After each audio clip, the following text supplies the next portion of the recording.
Hi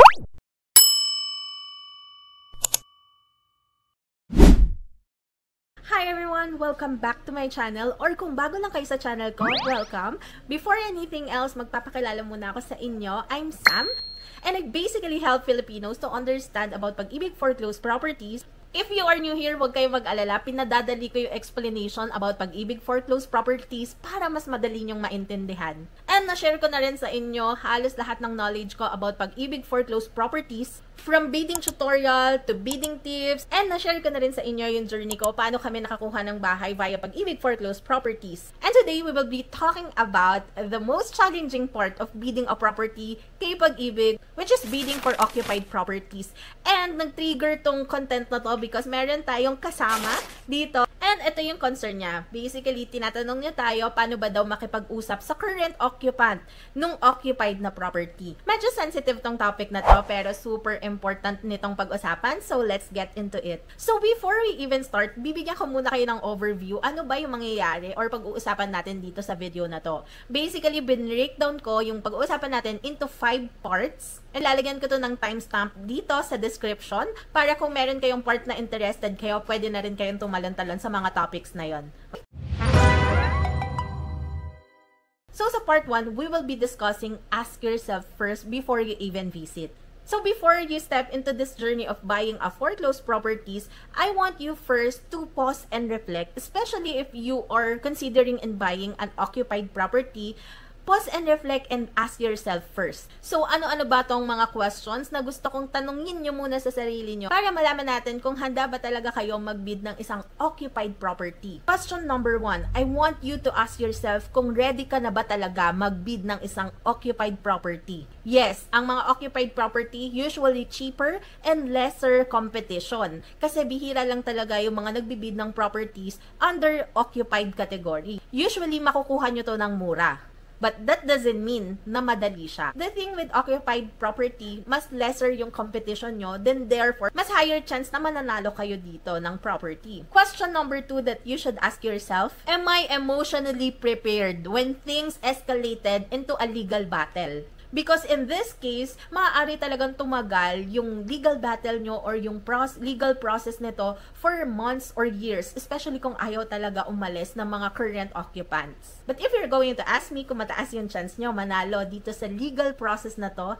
yes, mataas. Question number 3 that you're going to ask yourself is, do I have extra funds if ever I need to offer a relocation assistance to the current occupant? Since na-mention ko nga sa inyo kanina, usually, pag occupied yung property, mas mura nyo tong makukuha. And with that, willing ba kayo mag-allot ng budget para just in case humingi yung current occupant ng relocation assistance from you? And usually, this is the best way talaga kaysa mag-escalate pa yung process nyo into a legal battle. Kasi meron namang mga current occupant na talaga nang hihingi ng financial assistance or relocation assistance para evacuate nila yung property na yon. If tatanungin nyo naman ako magkano, well, depende yon sa hihingiin sa inyo ng current occupant and sa willing yung ibigay. Dapat yan, mag-match yan. Okay? Para lang din kayo nagbibidding. Pero kung, kunyari, ang hinihingi nila is 100,000 and hindi nyo yun kayang ibigay, then mag-offer lang kayo. Kunyari, 50k lang yung kaya nyo. And then just see kung what will happen. Basta try to negotiate the price with the current occupant. Kasi ganun din naman, if ever pumunta kayo sa legalities, gagastos din naman kayo ng around 50,000 pesos to 100,000 pesos. Depende kung magkano yung filing fee na hihingiin sa inyo ng mga lawyers. Question number 4 that you should ask yourself, can I tolerate the waiting game? So, even if manalo naman kayo sa legal process, kailangan nyo pa rin maghintay ng instruction from the sheriff kailan nila ipapadala yung vacate notice or kung kailan nila pupuntahan yung property na yon para forcefully vacate yung mga current occupants. Question number 5 that you should ask yourself, do I have support? Legal man yan, emotional support, or kahit experience-based. Because bidding an occupied property is something na hindi nyo gugustuhin pagdaanan ng mag-isa. For example, nakakausap na ba kayo ng lawyer who will support you just in case magkaroon ng legal battles? Nakapag-consult na ba kayo sa kanila? Pangalawa, emotional sa partner nyo ba? Kung in case na feeling nyo nahihirapan na ba kayo, meron ba kayong someone na masasandalan para ma-air out lang yung bigat na nararamdaman nyo? Char lang yun. But emotional support, importante din to. And also experience-based. Meron ba kayong kakilala na dumaan na rin sa pagbibid ng occupied properties? Natanong nyo ba sila? Ano yung naramdaman nila, na experience nila? I think bidding an occupied property is the best time for you to equip yourself with a lot of information. Kasi at least mabuti na yung may alam kaysa aalamin mo pa siya along the way. That's really hard.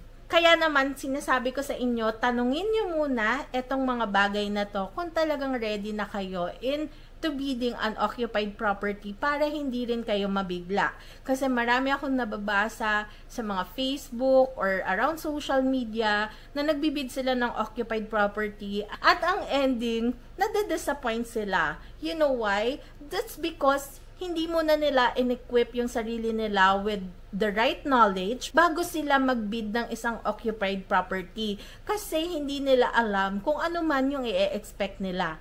The reason why I'm asking you to please ask this question to yourself so that you are ready before going into that process. So, if you said yes from all the 5 questions na tinanong ko sa inyo, then we are now ready to move forward to the next phase. So, sa part 2 na ito, tuturuan ko naman kayo kung paano ba dapat kayo makipag-usap sa mga current occupants in a respectful manner and safely. So, let's say you're going to visit a property and meron pang nakatira doon.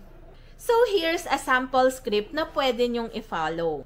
Hi, good day po. Pasensya na kung naistorbo po kayo. Magpapakilala lang po ako si Sam and nakita ko po kasi yung property na to na nakalist under Pag-ibig Foreclosed Properties po. Nakita po namin sila sa listing and we understand po na may nakatira pa and I just want to ask a few questions kung okay lang po yun sa inyo. So, yun yung sample script. Hindi ko naman sinasabi na yan at yan ang sasabihin nyo. Pwede nyo siyang i-tweak. Depende kung ano ba yung personality nyo. Basta, ang reminder ko lang sa inyo, just show respect. Okay? Whenever you are approaching the current occupant. And smile kung pwede. Remember, magbibid pa lang tayo, ha? And our goal is not to claim the property, but to learn. And pwede nyo na rin naman tong sundan na you want to learn about the property kasi kino-consider nyo na mag-join sa bidding and you want to get to know about the house. Kaya nyo pinuntahan kasi gusto nyo malaman yung location, yung condition ng bahay, and also yung current situation ng bahay and ng owner.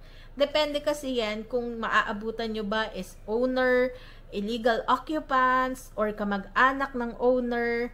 Depende talaga. So, you really need to get to know who's the person currently living in that house. And then, lastly, pwede nyo na rin naman sila tanungin na, plano po ba kayong lumipat anytime soon? Or maybe, meron po ba kayong ongoing communication kay Pag-ibig? And now, if they are open and polite, mag-thank you kayo sa kanila. Or kung medyo nagiging defensive, emotional, and aggressive na sila, just walk away, okay?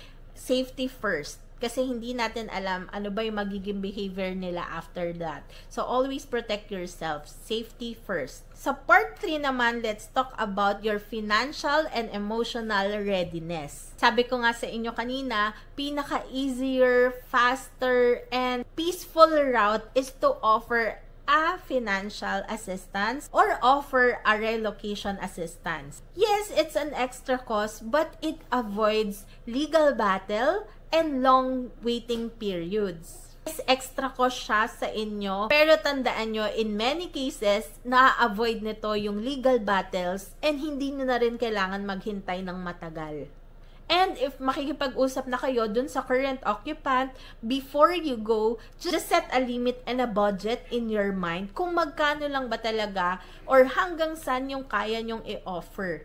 Kung magkano man ang financial assistance na may i-offer mo, ikaw lang ang makakasagot niyan. Basta whenever you are negotiating, dapat malinaw ang usapan nyo. And I want you to always remember na hindi nyo binibili yung mga current occupant. You are just helping them to transition sa bago nilang lilipatan and while you are securing your future. And now, let's talk about the part 4 of this video. So, sa part 4, pag-usapan natin, bakit nga ba worth it magbid ng isang occupied property sa Pag-ibig Foreclosed Properties? And bakit nga ba marami pa rin tao ang pinipili magbid ng isang occupied property? Number 1, the price is significantly lower. Usually kasi ng mga occupied property, makikita mo yan sa negotiated sale. And sa negotiated sale, mas nag-o-offer to ng mas malalaking discounts. And usually, since occupied nga yan, mas lesser yung competition, then therefore, kahit mababa mo i-bid or within the minimum amount of the property mo i-bid, usually, higher chance mo pa rin talagang mananalo since konti nga yung competition. Plus, with negotiated sale, ang kailangan mo lang ilabas halos 1,000 reservation fee and other insurance fees. Hindi mo na kailangan maglabas dito ng 5% bid bond katulad ng first auction and second auction. Since nga lower yung competition, higher chance mong mananalo ng isang property ng mabilisan. Number 2, occupied homes are usually in a better location. This as my example.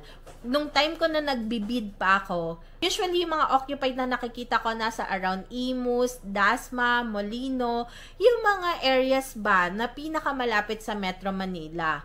Occupied sila, but then again, maganda yung location nila.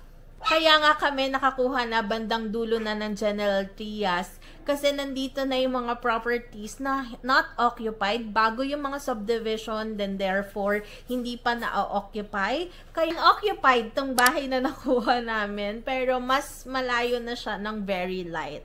Itong mga occupied properties are usually nasa desirable area or yung mga na-develop na talaga na area.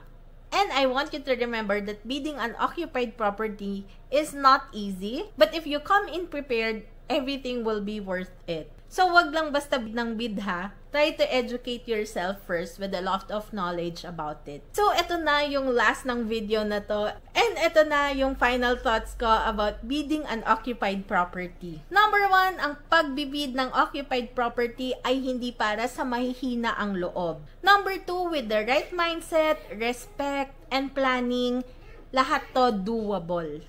Number 3, wag lang basta humanap ng mura. Be smart, be kind, and be ready. And I guess that's it for my video today. I hope marami kayong natutunan. And if you want to learn how to bid Pag-ibig Foreclosed Property, meron akong tutorial sa YouTube channel ko. And if you want to learn paano namin nakuha itong bahay na to, na-share ko yung journey ko about Pag-ibig Foreclosed Properties, panoorin nyo na lang tong playlist na to. If you like this video, kindly give it a like here and share this video to anyone you think na makakatulong tong video na to. And don't forget to subscribe to my channel for more videos like this. I wish you all the best in your dream home journey. Yun lang, till next time. Bye!